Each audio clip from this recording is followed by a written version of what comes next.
prayed like your life depended on it, then heaven went silent. You waited while doors stayed shut and dreams stayed still. You wept, not because you were weak, but because you held on when everything said let go.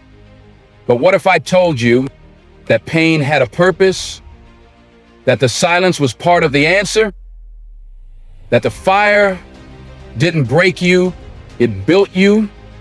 This isn't just a story. This is your wake-up call. You prayed, not some casual, routine prayer, not the kind you whisper before a meal. I'm talking about the kind that comes from the deepest part of your gut, the kind that breaks your pride, that bends your knees, not because you wanted to, but because you had to. It wasn't pretty. It wasn't polished. You weren't trying to sound spiritual. You were just desperate. It was 2 a.m. and your hands were trembling. You sat on the edge of your bed, staring at a ceiling that never answered back. Your voice cracked as you said the only thing you could think to say, God, I can't do this anymore. And when you said it, you weren't just praying with your mouth, you were praying with your exhaustion, with your disappointment, with the crushed pieces of a hope you didn't even know was still alive in you. You tried to hold it together for so long. You smiled when you felt like screaming. You showed up when you wanted to disappear. You carried everyone else, but now you couldn't carry you. So you dropped it all. You dropped the mask. You dropped the act. You dropped down to your knees and you asked God to fix what you couldn't even explain. You asked him to heal a heart that was still bleeding from things you never told anybody about. You asked him to move mountains that looked like they were laughing in your face. You didn't come with eloquence. You didn't have fancy words. What you had was pain. What you had was honesty. What you had was a broken why and a trembling please. You begged him to change something, anything, your circumstances, your surroundings, your story, yourself. You said, God, if you're really there, show me. I don't need a sermon. I don't need a crowd. I need you. And in that moment, whether you knew it or not, something shifted. Because prayer isn't always about getting answers. Sometimes prayer is about emptying yourself so God can fill you with what you actually need. You thought you were asking for a solution, but God heard you asking for strength. You thought you were asking for a way out, but he knew you were asking for a way through. And you may not have heard anything that night. No voice, no thunder, no angel in the corner saying, fear not.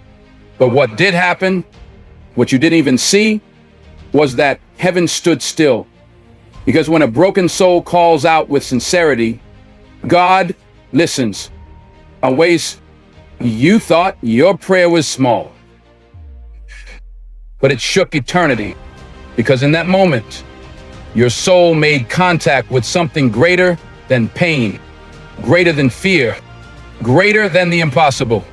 You reached out, and even if you couldn't feel it, God reached back. That moment, that fragile, trembling moment, that was the beginning. That was the spark before the fire. That was the whisper before the wind. Because you didn't just pray, you surrendered. And nothing in heaven or hell can stop a surrendered soul that's aligned with divine timing. So remember that night, that prayer, that quiet cry in the dark. Because even though the answer didn't come then, even though the silence echoed back, heaven heard you. And everything started from that moment. You waited. After the prayer came the pause. You thought answers would arrive quickly, maybe the next day, maybe the next week.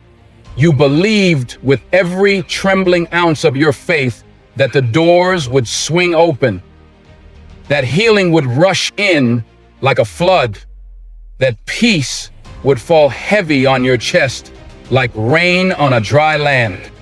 But nothing came. No sign, no whisper, Just silence. Not the peaceful kind of silence. Not the kind that calms the storm, but the kind that feels like the storm. You waited while the world moved on. You watched people around you succeed, effortlessly it seemed. They laughed, they glowed, they celebrated wins while you tried to survive Tuesdays. You congratulated them with your mouth, but deep inside, your heart was asking, God, did you forget about me? It was hard to keep waking up with faith and going to sleep with doubt. Hard to smile when your soul was tired. Hard to pretend that waiting wasn't slowly unraveling you.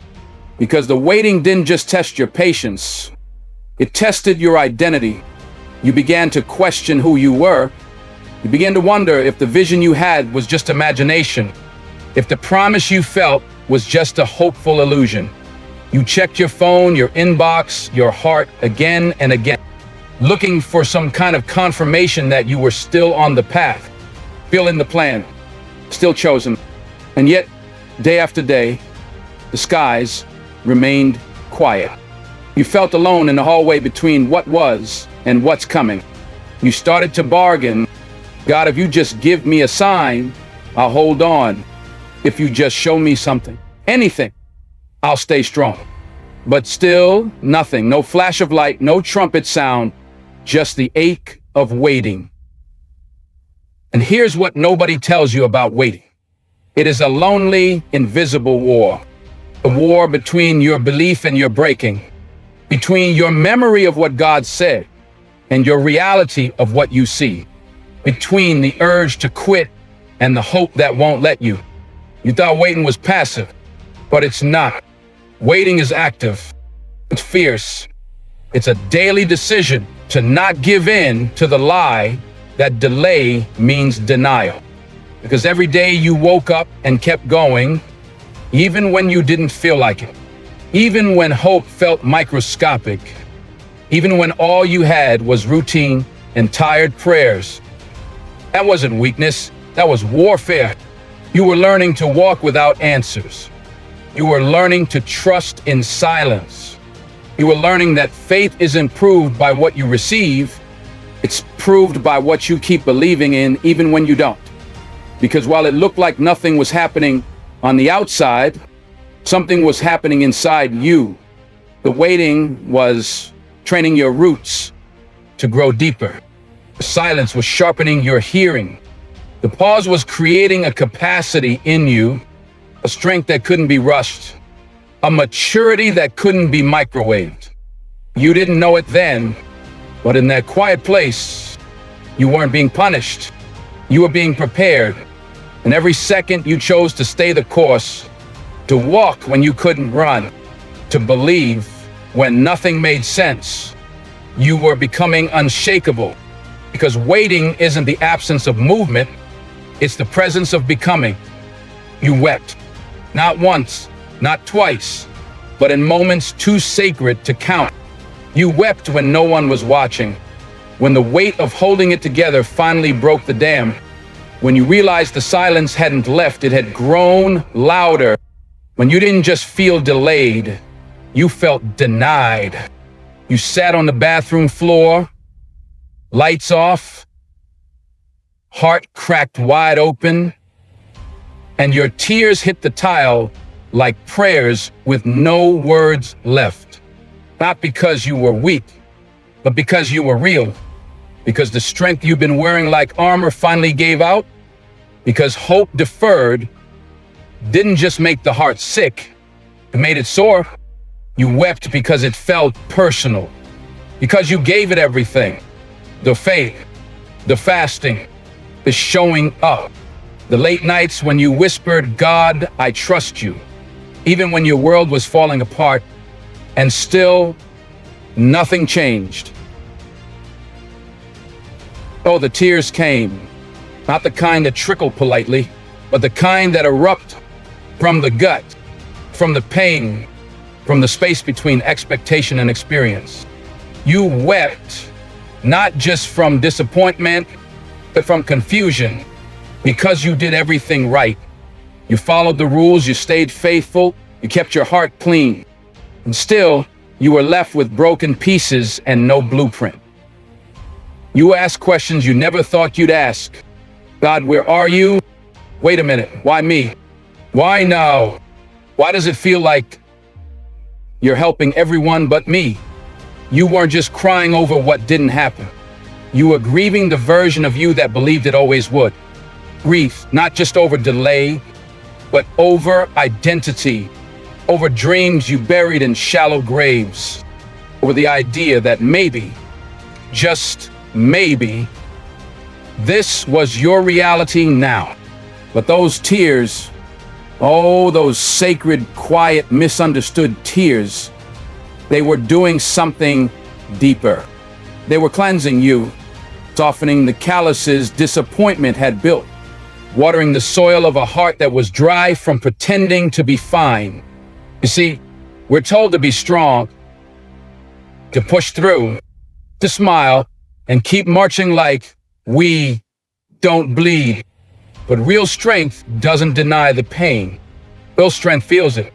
Real strength breaks when it has to, because only what's broken can be reshaped. And in that moment, with tears running down your face, you weren't losing. You were letting go of the image, the pressure, the timeline you placed on God. The idea that faith meant never feeling lost. You wept, and in that weeping, God met you, not with a solution, but with presence. No thunder, no miracle, just presence. A quiet, unwavering whisper that said, I'm still here. And maybe that's what the weeping was always for, not to weaken you, but to empty you of everything you weren't meant to carry.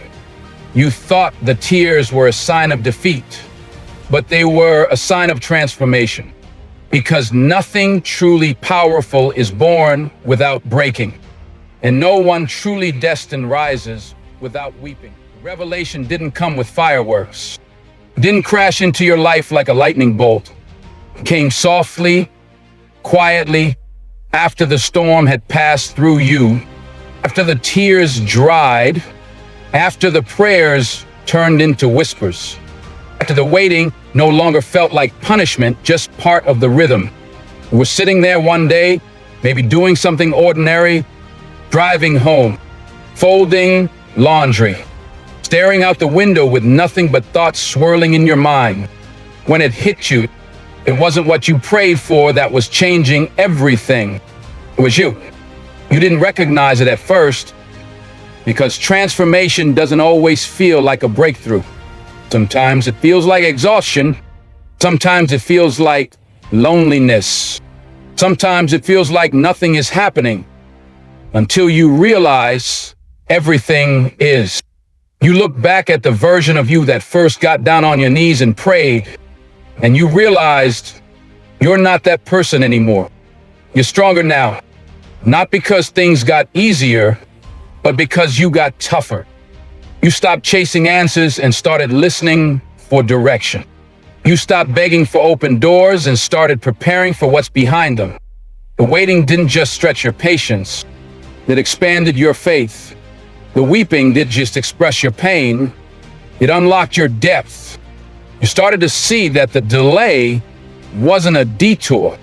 It was the divine's way of developing you. Because if he had given you what you asked for when you first asked, you would have mishandled it. You would have stepped into a promise without the strength to carry it. So he took you the long way. He let you wander. He let you wrestle. He let you wonder if he was even listening. Not because he didn't love you, but because he did. Because he was more interested in building your foundation than rushing your future. You realized the blessing wasn't withheld. It was becoming possible through your becoming. You once thought faith was about praying hard enough to get what you want. But now, you know, faith is trusting that God is still working, even when nothing makes sense. Faith is becoming the kind of person who can carry the answer without being crushed by it. So now when you speak, there's weight in your words. When you walk, There's purpose in your pace. You don't flinch the same.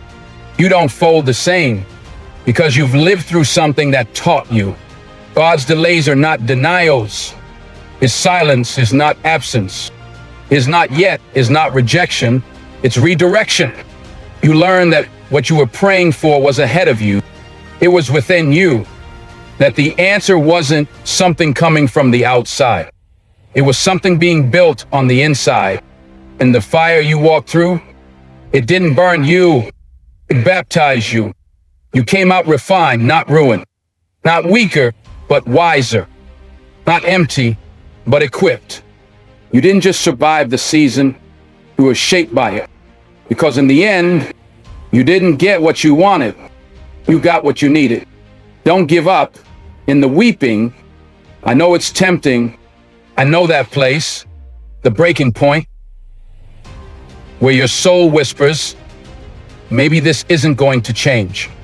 Where you look at your own reflection and wonder if you've been holding on to false hope. Where it feels safer to numb yourself than to believe again, because believing takes energy, because hoping hurts, because getting your hopes up after disappointment feels like willingly touching a bruise that never healed. But don't give up. Not here, not now, not after everything you've been through. You've already survived too much to quit now. You've already walked through fire, and even if you don't feel it yet, you're still standing.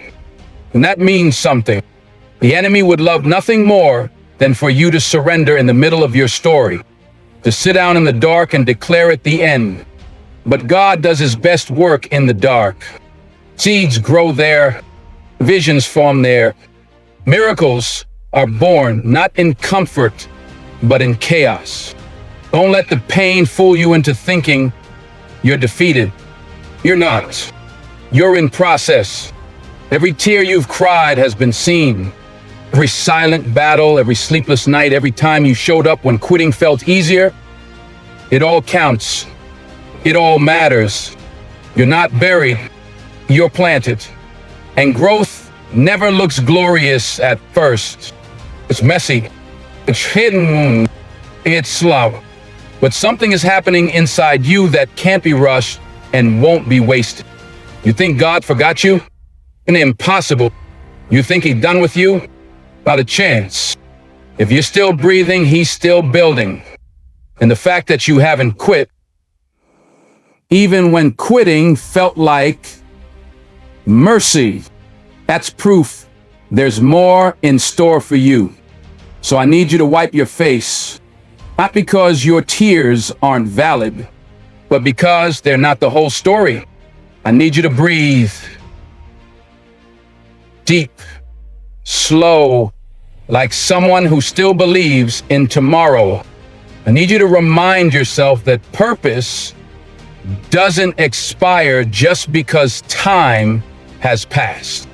That delay isn't disqualification.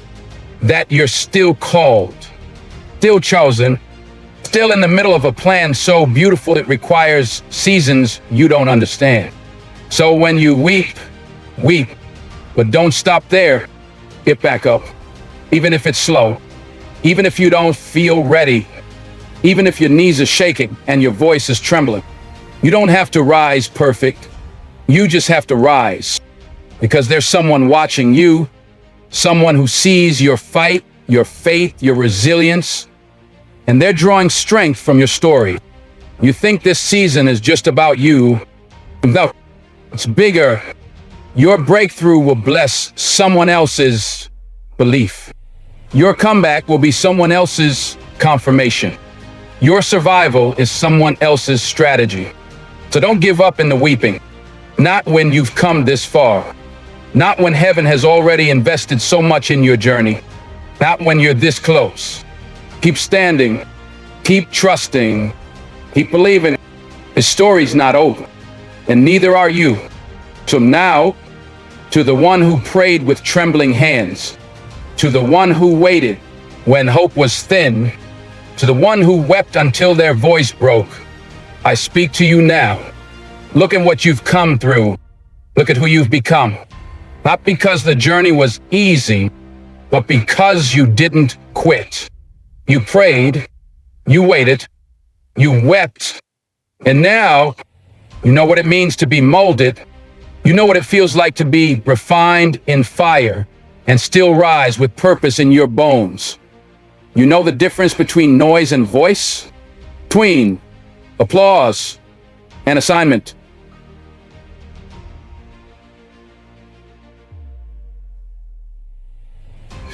Between applause and between comfort and calling. This is your turning point. You are not who you were. You are not where you started. You are not broken. You are becoming. So don't shrink back. Don't look down. And don't ever apologize for the power you carry now. You didn't earn it by skipping the pain. You gained it by walking through it. You are walking evidence that the process wasn't punishment, it was preparation. And when people ask how you made it, you tell them the truth. You prayed, you waited, you wept, but you never stopped believing, because grace carried you, because God never left you, because even in silence, even in darkness, even in delay, you were never forgotten. Now rise, live loud, love deep, and walk like someone who knows. The storm didn't stop you, it started you. Let them see the fire in your eyes. Let them feel the weight in your words. Let them hear the quiet authority of someone who's been in the valley and came back with victory in their voice. You prayed, you waited, you wept. Well, you walked, and you don't walk alone. You walk with purpose, with power, with God.